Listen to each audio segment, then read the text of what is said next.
Hey guys, hope you're all having a good day. First, second Voke here, and we're just going to go through my mage rotation, as well as what situations call for different abilities.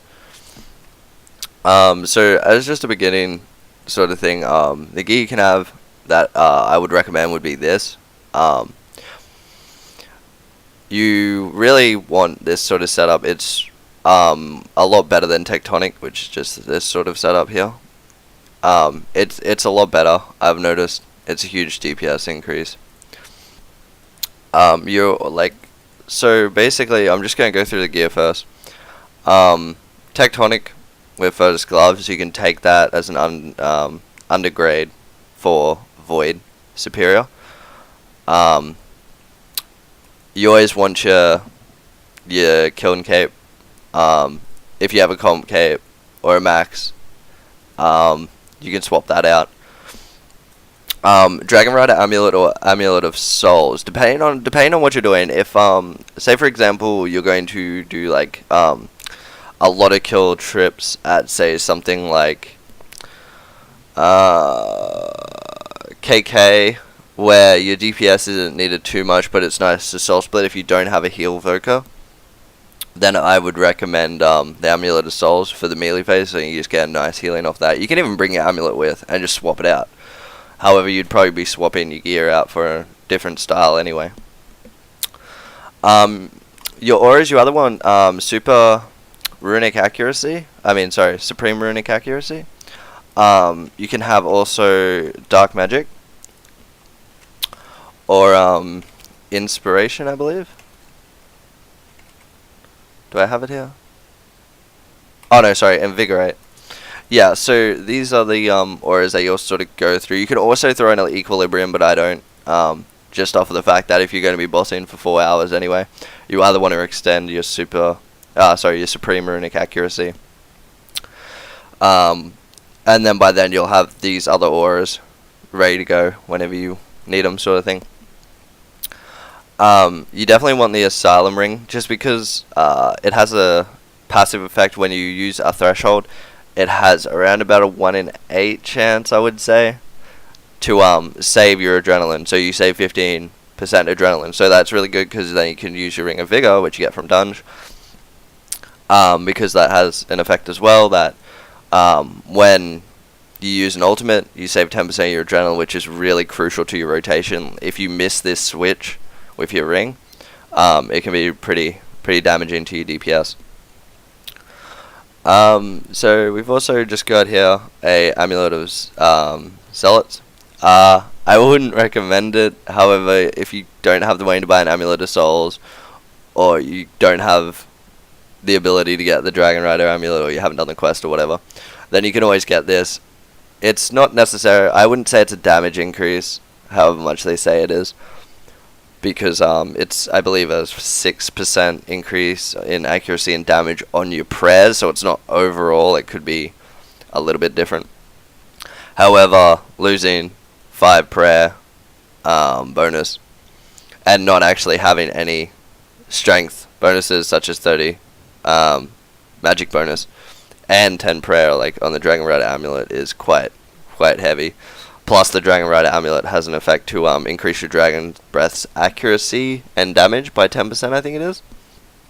So this amulet's really the best one, if you can get it. Also, if you're going to somewhere say like Virago, and you do need the DPS, or you just want to do a lot of DPS, definitely bring a Scrimshaw of Elements. This is a degrade. This just degrades over time. It lasts 3 hours, so 180 minutes. And this is just, I think it was a 6% damage increase and accuracy, I believe. Or it may not have accuracy, it may just be damage. So yeah. And also, Nihil also increases your damage. Ice Nihil for Mage. Smoke for Range, I believe. And Blood Nihil for Melee. This is also a flat damage increase as well. And also you're going to need Overloads, Renewals, Adrens for the rotations. DPS rotations. And also, a big crucial thing is brews. You definitely want to be taking brews, even if it's just in vials, like 4-dose vials. Because since it doesn't take away your adren, it's very useful in that aspect. So we're going to move on to the abilities now. Oh wait, no. So you also have like your weapon of choice. So in my case, it's Seismic Wand and Orb. You can have Nox staffs really good. Even if it's just a attuned Crystal Wand and Orb, you'll still be following the same rotation. If you're using two-hand, you'll just be swapping out your Concentrated Blast for your Sonic Wave. Yeah. So yeah, you just swap those two out, but the rotation is still the same. Once you swap those out, you just use, if I say Concentrated Blast now, you'd be using Sonic Wave if you were using two-handed weapons. So you can even go as far to use the Polypore if you're just learning to DPS, all that sort of stuff. If you are at the point where you can't afford Tectonic, or you can't get Void because you don't want to do the grind, like I understand that sometimes is the issue. Because that grind for me was hella long. Mainly because I screwed up getting a piece, but yeah. Anyway, so you can also just sort of swap this out. Get Gano or even Sea Singers from Ports is a good one, because it has a very nice HP bonus. So if you're doing Virago and you're learning it, it's always nice to have that HP. You never know when you might get dropped really low. Okay, so I'm just going to go through the abilities. So we have Rack, a powerful attack that deals 94% active weapon damage and inflicts 125% damage against stunned opponents. This isn't really, this is just your adren builder. You don't really want to be using this constantly, I guess. You'll be using a lot more of your other abilities before you use this. So next we just have Concentrated Blast. Blast your target for 3 beams with concentrated energy. Each beam deals 75% of your active spell damage and increases by 7% for each blast combo attack. So essentially it's just 3 hits. And each time it just increases its damage. You want to be using this quite often, because it is on a 5-second cooldown and it does actually have a high damage. So because by the time you don't actually want to use it for the 3 beams, you only want to use it for 2. So yeah. Next we just have Combust. Applies a damage over time effect, or a dot, as some people would know it as, to the target, dealing 100% to 188% of your active spell damage over 6 seconds. If the target moves from their location, they'll suffer ×2 damage. This is very good and is quite crucial for KK and Virago, even also arraxor if you're going to be taking mage there. Because since arraxor's melee distance, it's very useful in that aspect, because you can always keep moving him. Dragon Breath, now this one's a very good one to be using constantly. As soon as it comes up, you almost want to be using it. It just hits all targets in a cone. So it's just basically an arrow out in front of you, dealing up to 188 of your active spell damage, disrupting protection spells in player versus player. Yeah, so obviously that second effect's not very useful unless you're PvP. However, 188% of your weapon damage, and if you wear your Dragon Rider's amulet, I think it goes up to 200 and something. Yeah, but this ability, Dragon Breath, is a definite priority. Asphyxiate. This just is basically 4 hits over 6 seconds. It says here that it deals damage every 2 seconds. And it says it for only 6 seconds. I don't think this is right, because you do 4 hits. I just butchered my words, but anyway, yeah. So you do 4 hits. So keep that in mind. And this is of a lot of damage. It doesn't actually give any. Doesn't actually give any percentage. That's kind of weird. Either way, it can hit just as hard as Wild Magic, and Wild Magic can hit for 215% of your active spell damage, which is pretty crazy. But yeah, so this is also a combo attack. So yeah, keep that in mind. It's just like Concentrated Blast. I just got Provoke on here for bosses if you're 5th Voking, or if you're top luring like in my other video on Virago. Chain just hits the original target and 2 other targets for 100% weapon damage. So this instantly, Chain already has a priority over Rack, because Rack is only going to hit for 94%. Combust, Dragon Breath, Chain already have priority over. You're just basically look at Rack as like your filler. If you've used all your good abilities and you need time to wait for them to come back up, then use that. You know, get your drone up where you got the chance to. Wild Magic. You fire 2 magic shots, so it'll just be 1 hit and then another hit.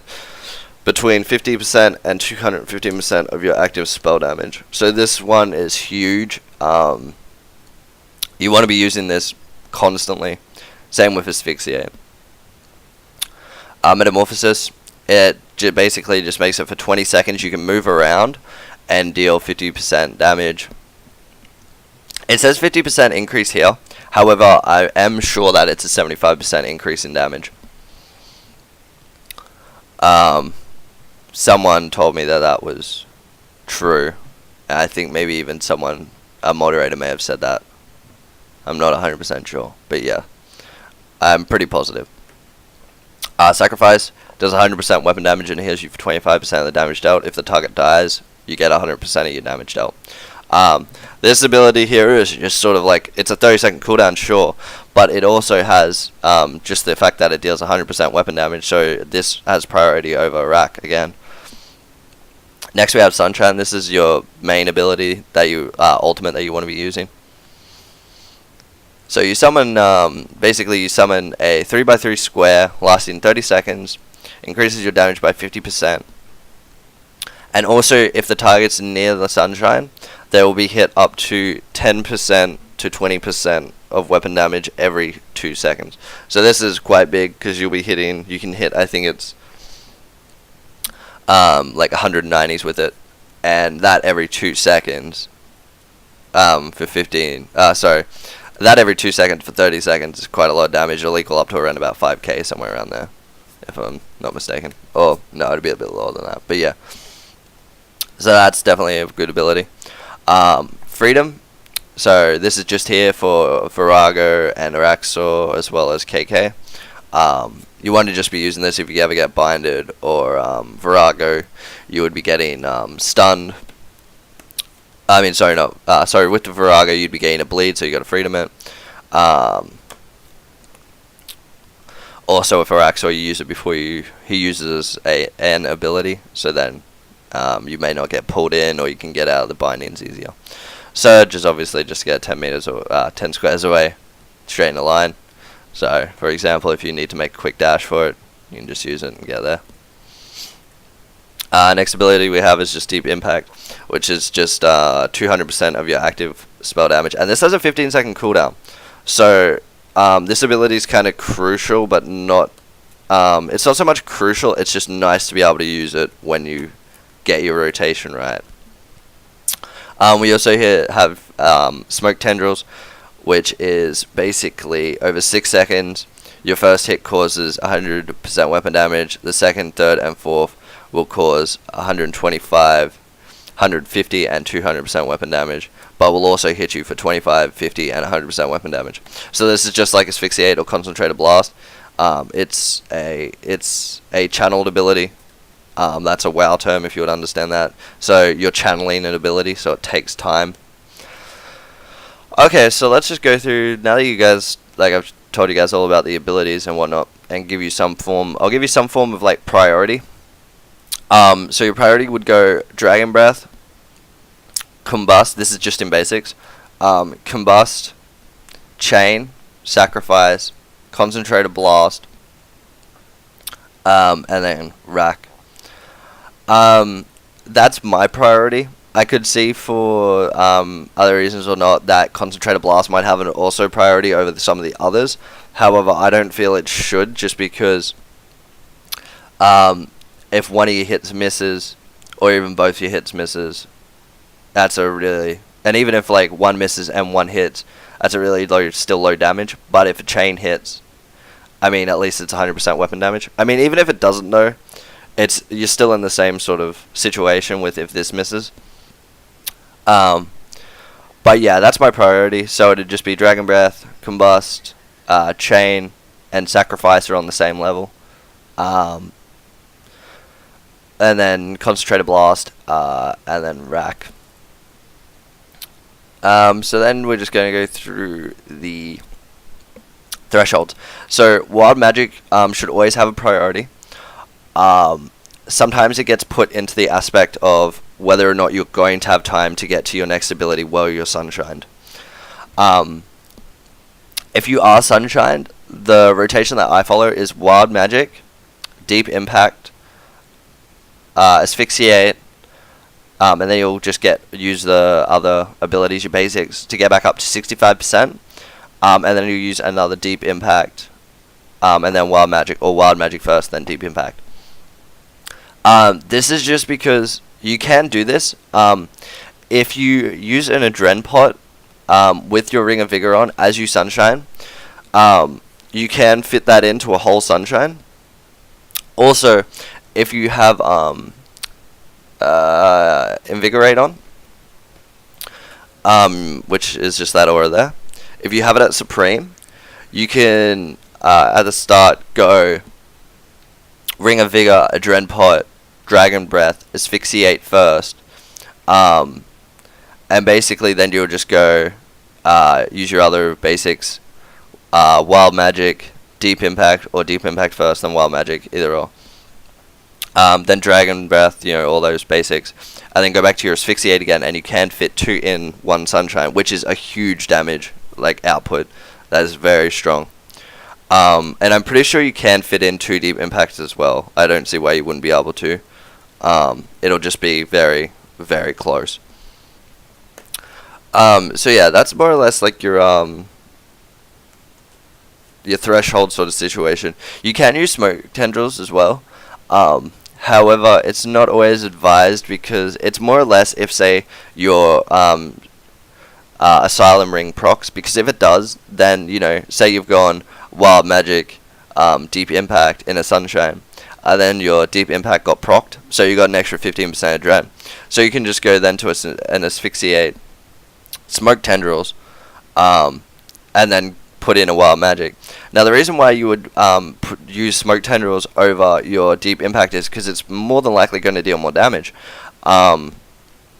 However, since you saved 15% Adren, you do have the time to be able to use Smoke Tendrils. The reason why you don't really use it is because it's a channel just like Asphyxiate.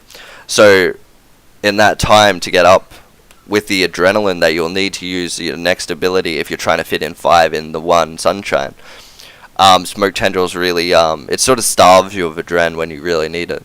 But if you get the proc, then by all means you can go ahead and do this. And also, Smoke Tendrils will cancel itself out if the target moves. So the target needs to be standing still. So yeah, that's more or less the ultimates, basics, and thresholds. However, now, we also have Metamorphosis in here. Now, this ability is really good, for example, on Virago P5, Team Split week. Just because of the fact that you're sort of always moving, but it's not necessarily that. It's just the time frame. You're better off doing 75% weapon damage for 20 seconds instead of doing 50% for 25 seconds. However, it all changes. It depends on your rotation. My rotation's more than likely a little bit different to some people. However, this is a rotation I've sort of got to know and works very well. So yeah, this is more or less my guide on it. As you'll see in my videos coming out soon, I'm sort of just been doing 1 video a day now. If you guys have any sort of requests for a video, message me in game or leave a comment. If there's like anything that you see in the video that you think should be mentioned, just please say it in the comments so then other people can read it, or I'll basically put it in the description. So yeah, thanks all you guys for watching. It's been quite good. I've got close to 1,000 views on one of my videos now, which means a lot because it's like, holy crap, 1,000 people have watched the video. But yeah, yeah, I hope this guide helps, and yeah, have a good day.